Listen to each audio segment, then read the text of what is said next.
My name is Michael Zuber, and this is, of course, your daily financial news. If you don't know already, this is a news show we do 7 days a week. Yes, Saturday, Sunday included. We talk about what is going on in the market. We're talking about what's going on with the consumer. We talk about cost of capital. This is a real estate investing show, market, things of that nature. We interact. We do lots on this channel, and the first thing we want to do is we want to celebrate four more people getting deals that we started this contest right there on June 1st. We've got four more cards going out. So let's congratulate Jonathan, Chris. Oh, I guess I should do it this way. Chris, congratulations. Jonathan, congratulations. Seth, congratulations. And Michael, all of your cards will be going out today. They're already stamped and we'll be putting in the mailbox shortly. Folks, if you want to be a part of this contest, the rules are simple. This channel, one rental at a time, or if you listen on our podcast, makes a difference. You do not need to be a student. You don't even need to be a subscriber, but come on, at least be a subscriber to the channel. And what we'll do is if you DM me or you can send me your off my website an email saying, hey, this is the deal. Here's my address. Please send me a card, and I will do that. Again, we are trying to get to 500.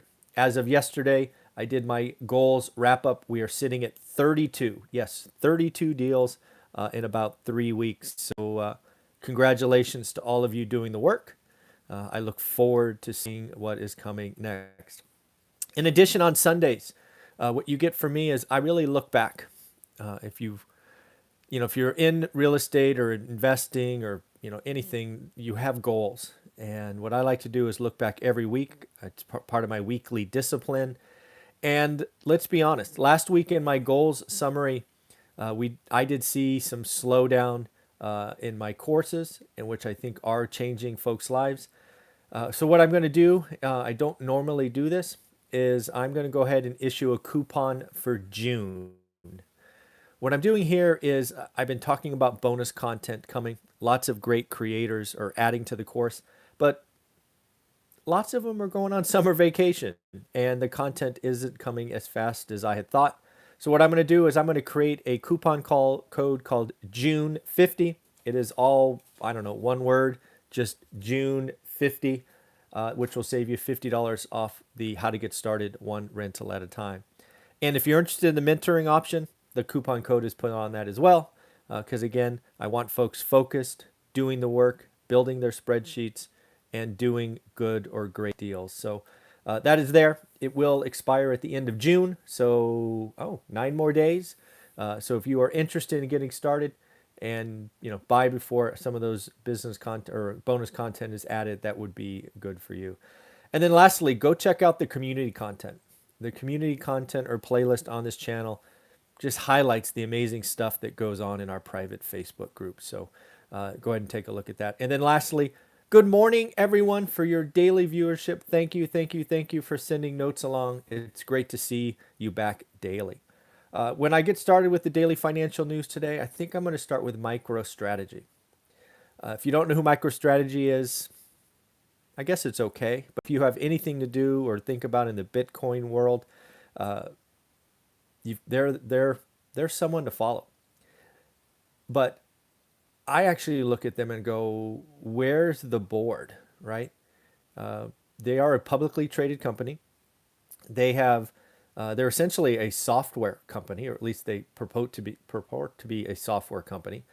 They now are the proud owners of over 100,000 Bitcoin.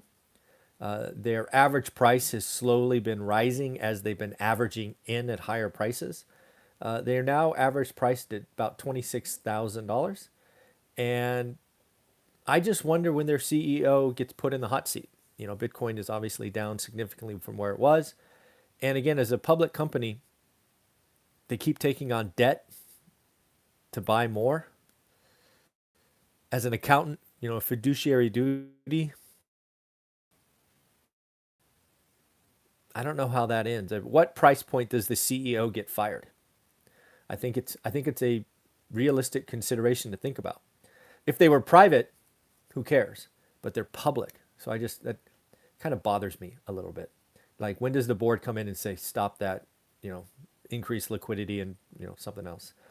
Next up, we actually have two acquisitions, actually three acquisitions, two for billions of dollars.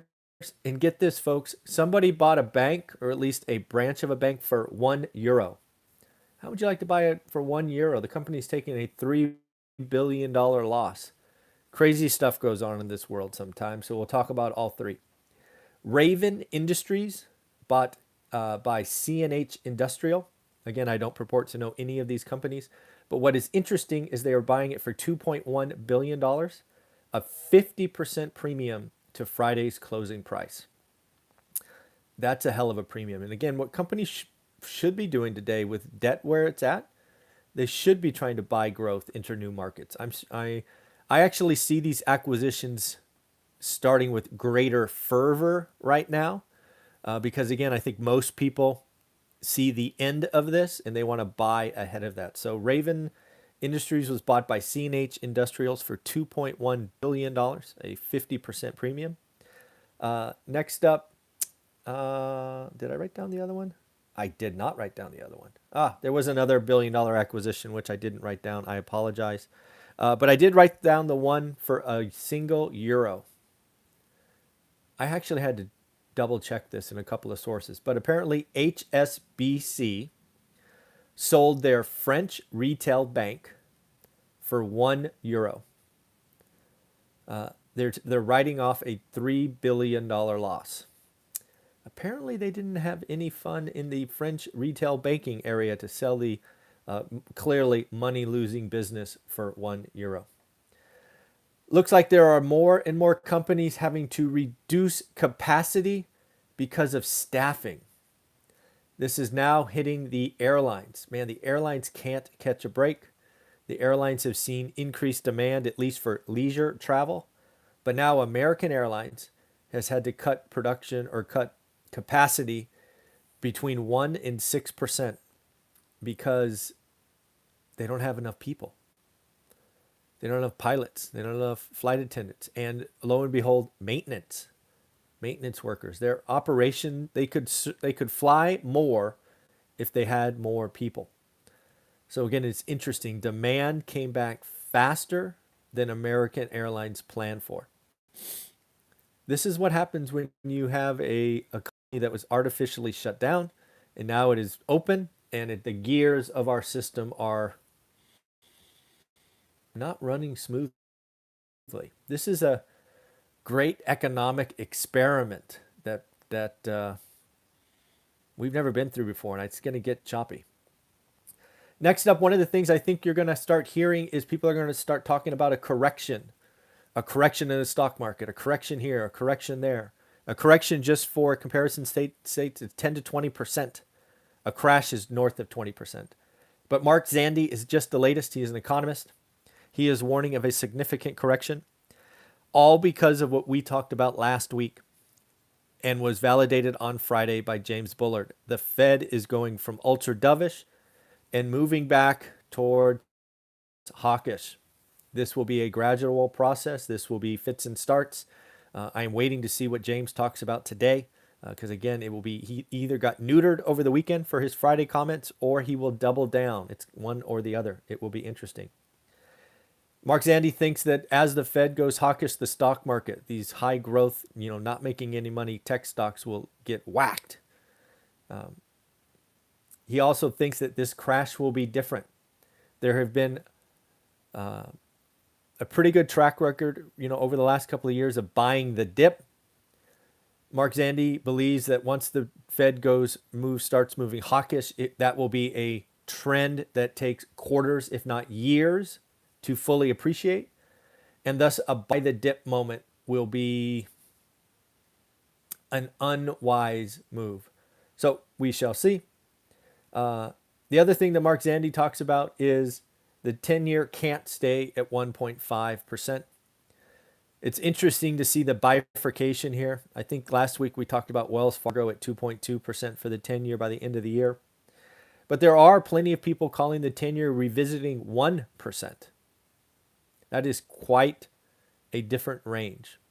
And again, I think the 10 years at 1.46, I think, as of this morning. So these are things that we have to watch.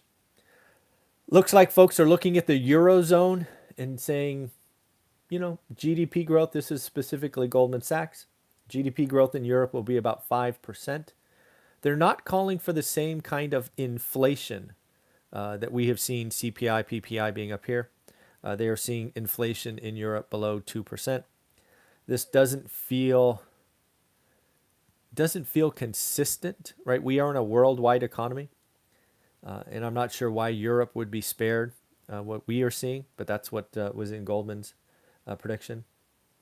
And then lastly, something I think we are going to have to talk about more and more, probably for the next 6 months, is simply the U.S. dollar.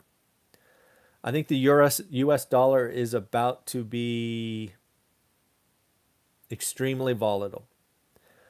The dollar is something that you don't really think about a lot until you see market changes.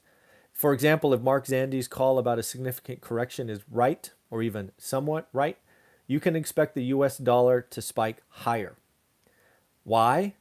Because when people are afraid, when they are fearful, when they are scared, they go to the dollar.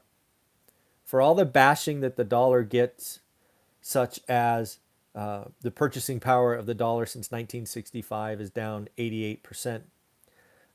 20% of the dollars that are ever created were created in the last year.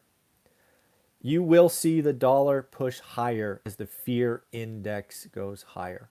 It's just something we have. It's what do? If you're nervous, you get out of stocks, you get out of crypto, you get out of anything that is risk, and you go to the dollar. So in that environment, the dollar will rip higher. If the Fed gets hawkish and the folks see the U.S. economy and rates higher than rest of the world, the dollar will go higher.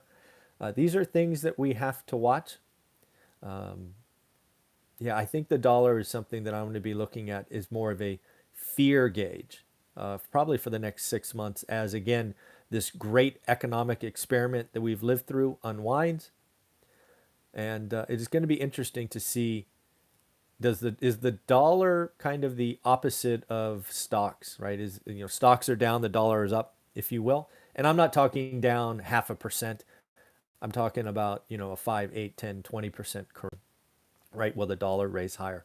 These are things that I'm looking at, again, because when the consumer is scared, you and I, my history and my experience says they go to the dollar, right? And then when they start feeling comfortable, they get out of the dollar, right? The dollar goes from being powerful to trash. So it's something I'm going to be watching. So again, remember, you do have 9 days if you want to take advantage of that coupon code. I guess I'll put it below in the description just so you don't forget. It is June 50. Good for both how to get started one rental at a time and the mentoring option. Why not?